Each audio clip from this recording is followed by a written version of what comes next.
সুপ্রিয় সাংবাদিকবৃন্দ, আসসালামু আলাইকুম। আমরা একটি গোপন সংবাদ দীর্ঘদিন যাবৎ পেয়ে আসছিলাম যে চট্টগ্রামে একটি বাইকার গ্যাং মাদক কারবারি হিসেবে দীর্ঘদিন যাবৎ সক্রিয় হয়ে উঠছে। আমরা উক্ত তথ্যের ভিত্তিতেই এই বাইকার গ্যাংকে ধরার জন্য আমাদের গোয়েন্দা তৎপরতা শুরু করি।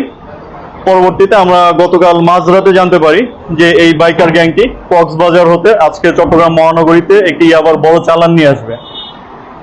এই তথ্যের ভিত্তিতে আমরা আজ ভোরবেলা হতেই আমাদের আভিযানিক দল সহকারে চট্টগ্রামের পটিয়া মহাসড়কে অবস্থান নেই।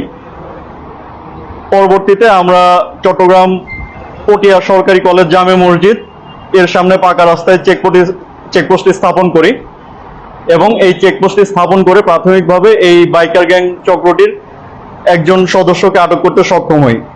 আমরা ওই সদস্যের মাধ্যমে জানতে পারি যে এই সদস্য পিছনে আরো সদস্য রয়েছে যাদেরকে রাস্তা ক্লিয়ারেন্স দিয়ে এগিয়ে আসছিল। আমরা এই সদস্যের তথ্যের ভিত্তিতেই পিছনের অন্যান্য সদস্যদেরকেও পরবর্তীতে চেকপোস্টটি স্থাপনের মাধ্যমে আটক করতে সক্ষম হই। সর্বমোট আমরা 5টি বাইক এবং 6 জন আসামিকে আটক করতে সক্ষম হই। আমরা 6 জনকে জিজ্ঞাসাবাদ করে পরবর্তীতে তাদের একটি বাইক হতে সুকৌশলে লুকানো 1 লক্ষ পিস ইয়াবা জব্দ করতে সক্ষম হই। 1 লক্ষ পিস ইয়াবার আনুমানিক বাজার মূল্য হচ্ছে বর্তমানে 3 কোটি টাকা।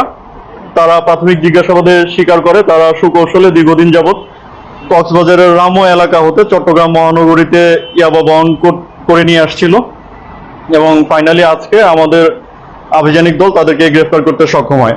আটককৃত ব্যক্তিরা হচ্ছেন মোহাম্মদ বশির, বয়স 38, বেলাল উদ্দিন, বয়স 32, নুরুল মোস্তফা, বয়স 38, মোহাম্মদ সাইফুল, বয়স 24, মোহাম্মদ হাসান, বয়স 39, মোহাম্মদ হোসেন, বয়স 37।